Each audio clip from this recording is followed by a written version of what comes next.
만약 저와 여러분들에게 누군가가 왜 삽니까? 라고 질문한다면 어떨 것 같습니까? 우리 한번 앞뒤 좌우로 자, 왜 사십니까? 한번 질문해 보겠습니다. 왜 사십니까?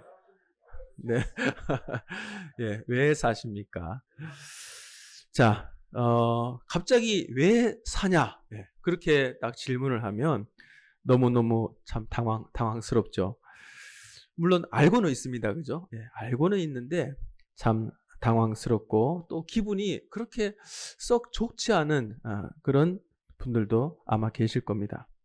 왜냐하면 왜 이렇게 당황스럽고 또 불편한 그 이유가 뭐냐? 이것은 인생의 목표 그리고 삶의 가치를 물어보는 질문이기 때문이죠. 그래서 이 질문을 받고 나면 좀 당황스럽기도 하고 살짝 화가 나기도 하고 짜증나는 분들도 계실 겁니다. 그러면 당신은 왜 사십니까? 하는데 거기다가 대놓고 뭐라고 할 건가요? 대부분 연속극이나 또 영화를 보면 푸념하듯이 죽지 못해 삽니다. 아니면 그냥요. 저도 잘 모르겠습니다. 아니면 왜 사는지 저 좀 가르쳐 주십시오. 서산대사는 인생을 뜬 구름에 비유했고 또 솔로몬은 헛되고 헛되며 헛되고 헛되니 모든 것이 헛되도다 했습니다. 불자조차도 공술의 공수거라고 말을 했죠. 긴 인생을 살다 보면 이런 일 저런 일 얼마나 많습니까? 세옹지마 같은 그런 일들이 많이 생깁니다. 꼬인 일도 있고 오해받는 일도 있고 또 오해받는 일도 있고 분한 일도 있고 즐거운 일도 있고 행복한 일도 있습니다. 그것이 인생이라는 거죠. 김삼용 시인의 나무로 창을 내겠소라는 시입니다. 나무로 창을 내겠소. 밭이 한 참가리 괭이로 파고 호미론 풀도 매지요. 구름이 고인다 갈리 있소. 새 노래는 공으로 들리랴오. 강냉이가 이걸랑 함께 와 자셔도 좋소. 왜 사녀건 웃지요. 맨 마지막에 웃지요라고 표현을 했습니다. 정말 웃을 수밖에 없는 것일까요? 오늘 성경은 분명한 답을 제시하고 있습니다. 전도서 12장 13절에 보니까 일의 결국을 다 들었으니 하나님을 경외하고 그의 명령들을 지킬지어다. 이것이 모든 사람의 본분이니라 말씀하고 있습니다. 이 말은 이스라엘의 지혜자 솔로몬 왕이 했습니다. 그는 그가 받은 모든 지혜를 동원해서 하늘 아래서 행해지는 모든 이 인생사, 인간이 행할 수 있는 모든 일을 궁리해 본 사람이었습니다. 결국 그는 해 아래 모든 것이 헛되고 헛되니 모든 것이 헛되다. 그런 결론을 내리고 맙니다. 인생이요 피조물인 죄인이었던 이 솔로몬은 인생의 실존적 상황 가운데서 빠져나서 이렇게 말을 합니다. 너희는 청년의 때 창조주를 기억하라. 궁극적인 신앙의 결론에 이뤘다는 거죠. 더욱이 오늘 말씀처럼 일의 결국을 다 들었으니 하나님을 경외하고 그 명령을 지키라 말을 하고 있습니다. 우리는 솔로몬 왕이 말한 이 사람의 본분, 사람이 지켜야 할 일, 이 말을 기억을 해야 됩니다. 사람의 전부라고 하는 것은 전 인생을 말합니다. 앞으로 사람들이 살아갈 전 인생을 말하는 거죠. 그리고 인생의 근본, 법칙이라고 말을 할 수 있습니다. 그러면 사람의 전부가 뭐냐? 첫째로 모든 사람들이 추구하는 이 재물은 결코 인생의 전부가 아니라는 것입니다. 솔로몬 왕 자신은 모든 부를 누린 전무후무한 사람이었습니다. 전도서 5장 10절에 보면 은을 사랑하는 자는 은으로 만족함이 없고 풍부를 사랑하는 자는 소득으로 만족함이 없나니 이것도 헛되도다. 록필러가 그의 전생기에 하루에 25,000달러의 수입을 벌었다고 합니다. 하루에 25,000달러, 지금 현 돈으로 따지면 3억 5천이 되겠죠. 하루에 3억 5천을 벌었습니다. 한 달이면 거의 100억이 넘는 돈입니다. 96세까지 오래오래 살면서 엄청난 돈을 소유하고 살았죠. 하지만 그가 결국에는 그 돈을 다 놓고 갔다는 겁니다. 쥐고 가지 않았다는 거죠. 헨리 포드의 수입은 하루에 50만 달러, 하루에 7억 정도 벌었습니다. 한 달에 210억이죠. 엄청난 돈을 벌고 살았습니다. 이상하게도 그런데 이 재물의 욕심은 끝이 없다고 고백을 했습니다. 가지면 가질수록 끝없는 게 바로 이 재물의 욕심이라는 거죠. 마침내 은과 함께 멸망에 빠지는 비운을 만나게 된다 말을 했습니다. 돈을 인생의 전부로 삼는 자는 그것이 일만하게 뿌리가 되어 그것이 많은 근심으로 자기를 찔러 자하게 이르고 말았다. 디모데전서 6장 10절에 말씀하고 있습니다. 자, 또 그리고 모든 사람이 추구하는 영화, 이 명예도 결코 인생의 전부가 아니라는 겁니다. 솔로몬은 모든 부귀와 영화를 다 누리고 살았습니다. 그러나 이 모든 것도 헛되다고 고백을 했습니다. 로마의 황제 줄리어스 시저는 권력의 이 야망을 추구하며 살았습니다. 그런데 결국 자신의 그 신복이었던 브루터스에 의해 살해되고 맙니다. 알렉산더 대왕도 32살에 나이로 세계를 다 정복했지만 30세 초에 죽고 말았죠. 결국 해 아래 사는 인생들의 이 모든 영화가 사람의 전부가 아니고 지극히 작은 부분이다. 지극히 작은 부분이라는 것입니다. 또 모든 사람이 추구하는 이 쾌락, 이것 또한 인생의 전부가 아니라는 거죠. 솔로몬은 전도서 2장에서 향락의 허무성에 대해서 독백하고 있습니다. 마음이 하고 싶은 것을 위시하여 육신의 즐거운 것을 다 추구했다. 모든 것을 했다는 것입니다. 산업도 크게 해보고 동산과 또 과수원을 만들고 나무들을 크게 재배도 해보고 노비를 부려보았다. 그리고 은과 금 왕들의 보물을 쌓고 노래하는 남녀들의 인생들이 기뻐하는 처와 첩을 많이 두기도 했다. 자신의 눈이 원하는 것, 그는 최고의 왕이었기 때문에 자신이 눈에 원하는 모든 것을 가지기도 하고 해보기도 하고 다 누렸습니다. 마음이 즐거워하는 그 모든 것을 막을 자가 없었다는 것입니다. 결국 인생의 쾌락의 유무를 가리켜서 이렇게 말을 합니다. 미친 것이다. 솔로몬이 모든 것을 다 해보고 이것은 미쳤다. 희락을 논하여 말하기를 저가 무엇을 하는가 하였습니다. 그리고 인간의 허무성, 인간 수구의 허무성을 실토하고 있습니다. 결국 이 모든 것이 헛되고 헛되니 모든 것이 헛되도다 고백을 했던 것입니다. 이 세상에서 사람들이 갖는 감각적인 쾌락에서 결코 참 행복을 찾을 수 없었다. 참 기쁨과 참 평안을 찾을 길이 없다고 했습니다.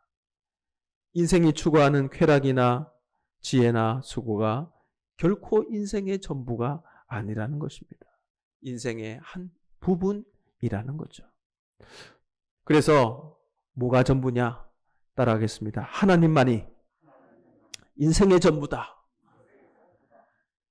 12장 13절에 보면 일의 결국을 다 들었으니 하나님을 경외하고 그 명령을 지킬지어다. 이것이 사람의 본분이니라 말하고 있습니다. 솔로몬은 이 허무의 늪에서 이제 빠져나오게 됩니다. 그리고 사람된 본자리에 이르게 되죠. 사람된 전부에 이르게 됩니다. 그는 하나님만이 사람의 전부다. 하나님만이 사람의 전부다라고 고백을 합니다. 그러면 하나님이 사람의 전부라는 뜻이 뭐냐? 그 안에는 이런 뜻이 있습니다. 첫째로 하나님이 인생의 창조자라는 뜻입니다. 하나님이 인생 전부며 존재 자체의 근원이라는 거죠.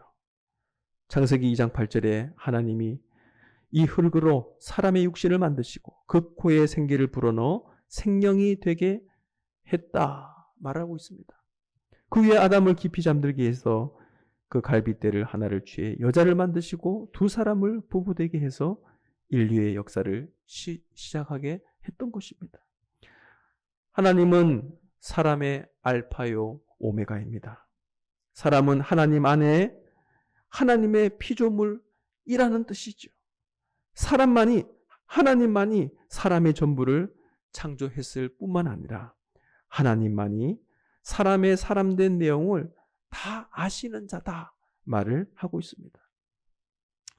또 사람의 전부가 뭐냐? 우리는 하나님 경외하기 위해 창조되었다는 것입니다. 같이 한번 따라할까요? 우리는 하나님을 경외하기 위해 창조되었다. 이것을 모르면 늘 방황하고 살아갑니다. 왜 사는지 모릅니다. 우리는 하나님을 경외하기 위해서 창조되었다는 것입니다. 주일날 와서 이렇게 찬양하고 예배드리고 또 이제 성전을 나가서 우리의 삶 가운데서 하나님을 찬양하는 거죠. 하나님을 영화롭게 하는 겁니다. 사람의 전부는 하나님을 경외하기 위해 지음 받았다는 것입니다. 여기에 우리의 가치와 목적이 있다는 거죠. 이 사람의 전부는 하나님 경외에 있다는 것입니다. 이것이 바로 우리가 지어진 목적입니다. 우리가 이렇게 살아가야 된다는 겁니다. 이것이 바로 축복의 질서라는 것입니다. 전도서 3장 11절에 하나님이 모든 것을 지으시되 때를 따라 아름답게 하셨고 또 사람에게 영원을 사모하는 마음을 주셨느니라. 그래서 우리는 주일날 빠져먹고 들로 산으로 온 즐거움을 찾아서 떠나봐야 우리 안에 하나님께서 영원을 사모하는 마음을 주셨습니다. 그래서 아무리 부를 많이 축적한들 마음에 만족함이 없는 거죠. 찬양할 때 만족함이 있습니다. 예배 드릴 때 만족함이 있습니다. 한 끼에 10만 원짜리 먹으면 만족함이 있을까요? 잠시뿐이죠. 잠시뿐입니다. 하나님의 말씀으로 충만할 때, 하나님의 은혜로 충만할 때 우리 마음 가운데 만족함이 있다는 것입니다. 하나님이 모든 것을 창조하셨습니다. 창조하셨는데 그에 따라 그것이 때를 따라 아름답게 창조되었다는 것입니다. 겨울에 양산 지역에 이제 부임을 딱 했습니다. 얼마나 참 삭막한지요. 공장들만 쭉 있는 줄 알았어요. 그런데 이제 봄이 되니까 벚꽃도 피고 진달래도 피고 얼마나 참 아름다운지. 하나님 지으신 이 피조 세계가 얼마나 때를 따라 아름답게 하나님이 창조하셨다는 것입니다. 그리고 그것을 사람의 소유가 되게 하셨다는 겁니다. 그 이유는 사람이 하나님을 경외하는 그 수단이 되게 하기 위함이다라는 거죠.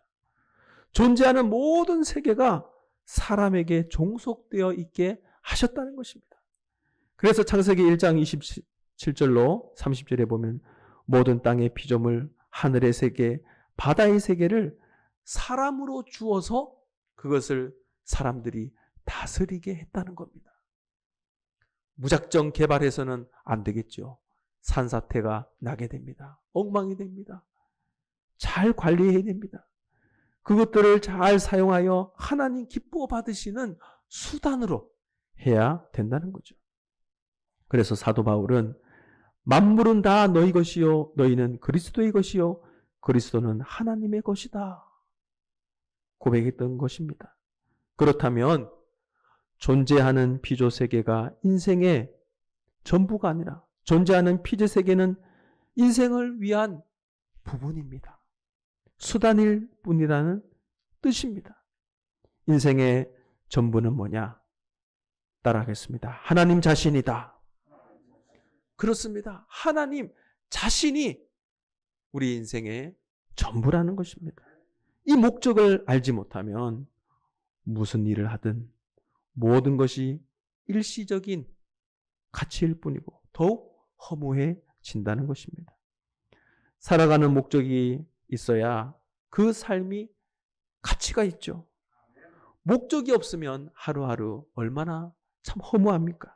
살아갈 근거도 없고 결국 허무감에 빠져들게 되는 겁니다. 하나님이 우리를 지을 때 다른 피조물보다 더욱 특별한 목적과 이유를 두고 창조하셨습니다. 그 목적이 뭐냐? 바로 진리를 추구하며 살아가는 것입니다. 만약에 우리 삶에 목적이 없다면 어떻게 되겠습니까? 불안하겠죠. 기준이 없습니다. 인생의 답이 보이지 않습니다. 활기차게 살아갈 근거도 없습니다. 그 근거를 삼기 위해 사람들은 나름대로 애를 막 씁니다. 그리고 그 기준을 향해서 열심히 노력해 봅니다. 하지만 인생에 목적이 없다면 엉망이 되고 마는 것입니다. 돈을 열심히 모아봅니다. 열심히 또 사랑해봅니다. 행복을 추구해봅니다.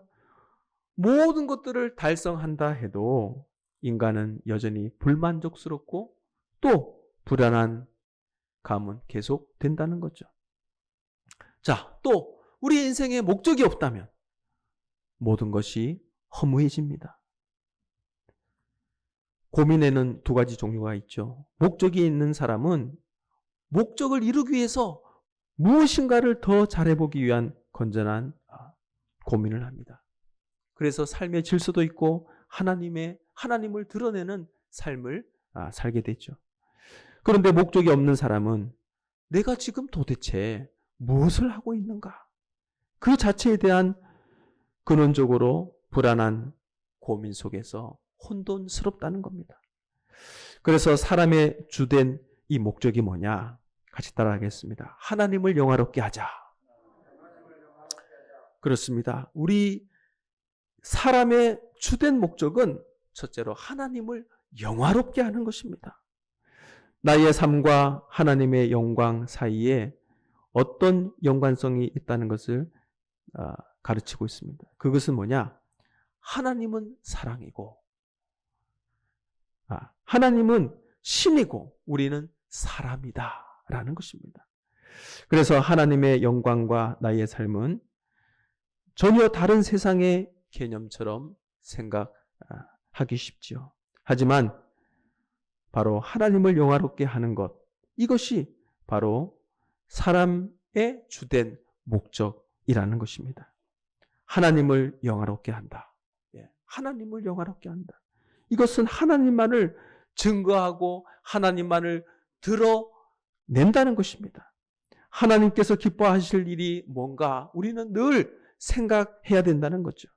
그 기뻐하심을 다른 무엇보다 최고로 우선시하며 살아야 된다는 것입니다.